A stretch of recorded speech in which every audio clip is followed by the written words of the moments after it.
Hello everyone, good morning. কেমন আছো তোমরা? নিশ্চয়ই ভালো আছো। আর এই দেখো আমিও ভালো আছি। আর আমার মনটা খুব ভালো, মানে হ্যাপি হ্যাপি লাগছে। কেন বলো তো? আমি যে ঘুরতে চলে এসেছি, আর এই দেখো সকাল সকাল চলে এসেছি। দেখো রেফার হ্যাঁ ফেঞ্জার ঘাট, মৎস্য বন্দরে। তো দেখো আমরা ভাবি যে আমরা এই যে সামুদ্রিক মাছ আমরা হাটে বাজারে দেখতে পাই বা আমরা কিনে খাই, তা আমরা তো আর দেখি না যে কী করে মাছ ধরছে বা কোথা থেকে আসছে। আমরা পাই এবং কিনে আমরা খাই। কিন্তু এই দেখো কি যে এদেরও কিন্তু এই যে মাছ এরা ধরে, এদেরও কিন্তু একটু কষ্ট আছে বলো, তাই না? এই দেখো কি সুন্দর, কি বড় বড় ইলিশ চোখের সামনে, বলো। চোখের সামনে যদি এরকম বড় বড় ইলিশ মাছ দেখা যায়, তার মনটা তো এমনিতেই ভালো হয়ে যায়, তাই না?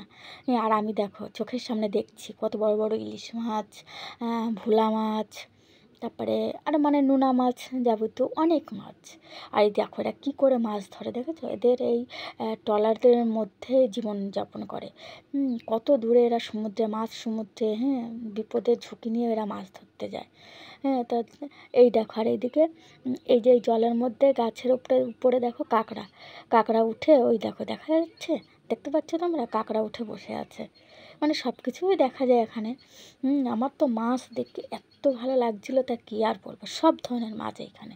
আর এদের ট্রলারের মধ্যে না এরা রান্না করে, তোমার খাওয়া দাওয়া করে, সব কিছু এই ট্রলারের মধ্যে এদের স্নান। এই দেখো আর ট্রলারগুলোও খুব সুন্দর লাগছিলো দেখতে, মনে হচ্ছিলো কি শুধু দু চোখ ভরে দাঁড়িয়ে দাঁড়িয়ে দেখি। আর এই দেখো কত বড় বড় বরফ, এই বরফ নিয়ে এরা ট্রলারের মধ্যে রাখে, মাছ ধরে। আবার এই দেখো ট্রলার মাছ ধরে ধরে কোথায় ট্রলার ওই এসের মধ্যে রাখে, ট্রলারের মধ্যে বরফ দিয়ে রাখে।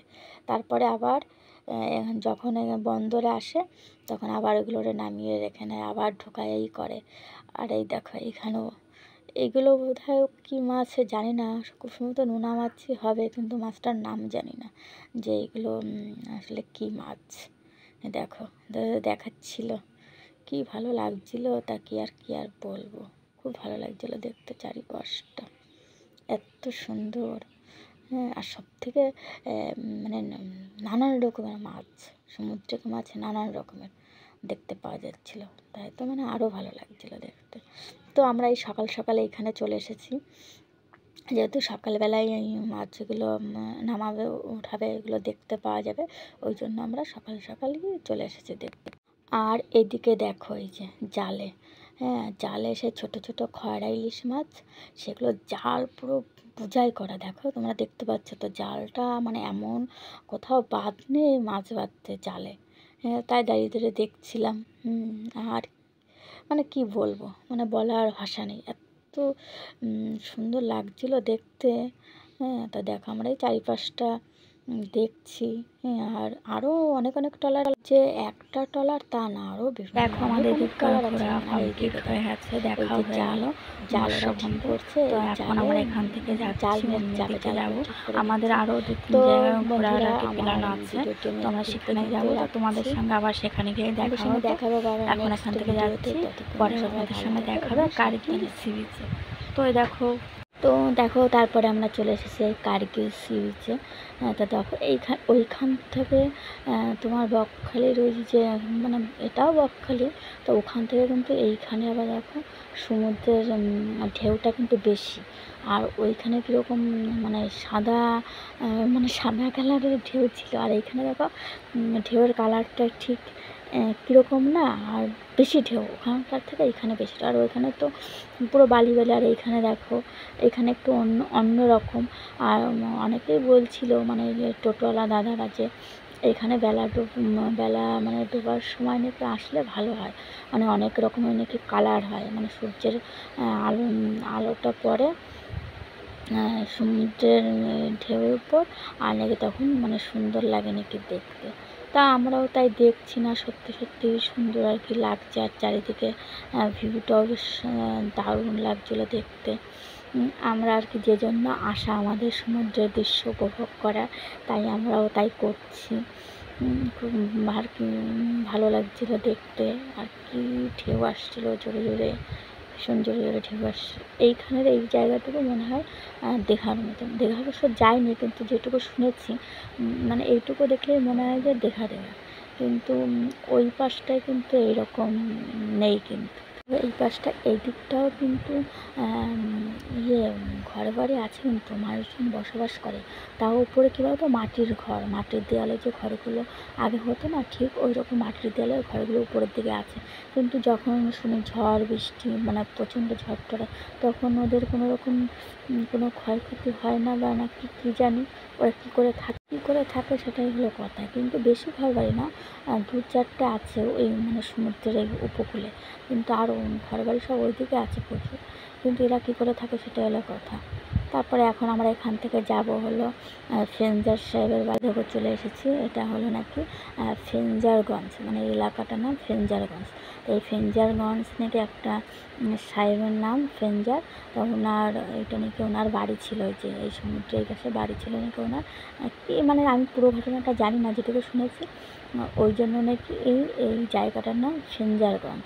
তা ওনার বাড়ি নাকি ওটা, এইটাও মানুষের জন্য দেখতে আসে আর কি। তা আমরাও আসলাম দেখতে এই পাশেই। আর এই পাশেও একটা গঙ্গা মন্দির আছে, মা গঙ্গার মন্দির।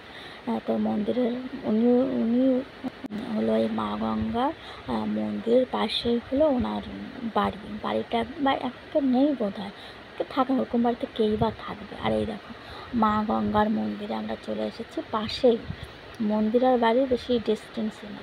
তো এই দেখো ভেতরে অনেকে আছে, যাদের চিনি তাদের বললাম। কপিলমুনি আছে, আর মা গঙ্গা, আর ভগীরথ এনারাই আছে, যাদের আর কি চিনি তারাই। তো আমাদের এখানটাও আমাদের ঘোরা হয়ে গেলো। আর আমরা পাশে পার্কেও চলে এসেছি। আর পার্কে এসেই দেখো সবার প্রথমে দেখা হলো মোটু পাতলু সঙ্গে দেখা হয়ে গেল। তারপরে আরও আছে ছোটা ভীম। এটা কি পার্কের নাম জানি না, পার্কে তো ঢুকে গেলাম, কিন্তু কী যে নাম দেখলাম সেটাই মনে নেই। আর এই যে দেখো এটা ভীম, ছোটা ভীম, মানে সে কার্টুনের ভীম না, দেখতে খুব ভালো লাগতো, দেখতাম আমি আগে অনেক দিন ভীম দেখেছি, মানে কার্টুন।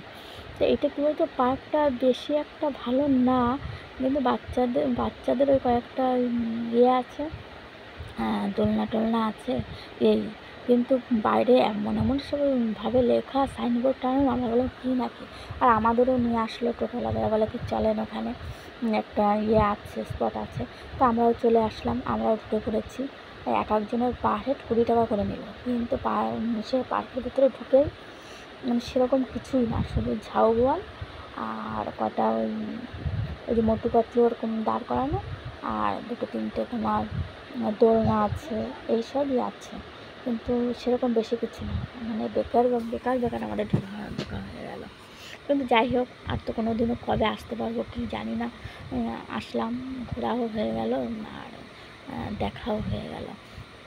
আর এই দেখো এদিকে এইগুলো কি বলে কি জানি, অনেকটা নাকি ঝড়ে নাকি অনেকগুলো ভেঙে গেছে।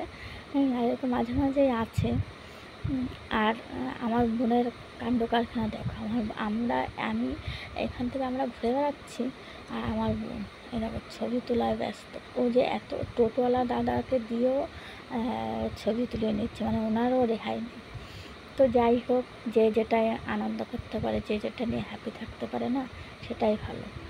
এই দেখ কিছুই নেই। আর ওদিকে একটা আছে টি টেবিল, ওই যে ছাউনি দেওয়া, আর সেরকম কিছুই না। সত্যি 20 টাকা দিয়ে ঢোকাটাই বেকার হয়ে গেল।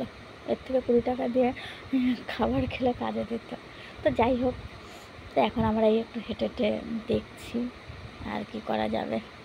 যাই দেখে ওপাশটায় দেখে কি আছে, একটু দোলনায় উঠি।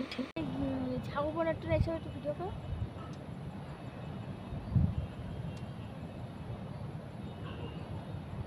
বাবা বন্ধ হয়ে কেন, মাথাটা ঘুরে যাচ্ছে।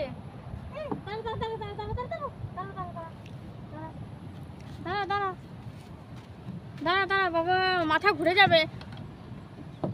আমি শুধু ব্রেক ড্যান্সে উঠতে পারি, তাছাড়া আর কিছুতে উঠতে। তো দেখো আজকের ভিডিওটা এই পর্যন্ত রাখছি। এরপরে দেখা হবে আরও ভালো ভিডিওর সঙ্গে। যেহেতু কালকের দিনেও থাকবো, তো কালকে কোথায় যাচ্ছি কি না যাচ্ছি সবটাই তোমরা দেখতে থাকো। আশা করছি কালকে যে ব্লগগুলো, মানে যেখানে যাব, যে ব্লগগুলো আসবে, নিশ্চয়ই তোমাদের সবার ভালো লাগবে। তখন সবাইকে টাটা, সবাই ভালো থেকো, সুস্থ থেকো।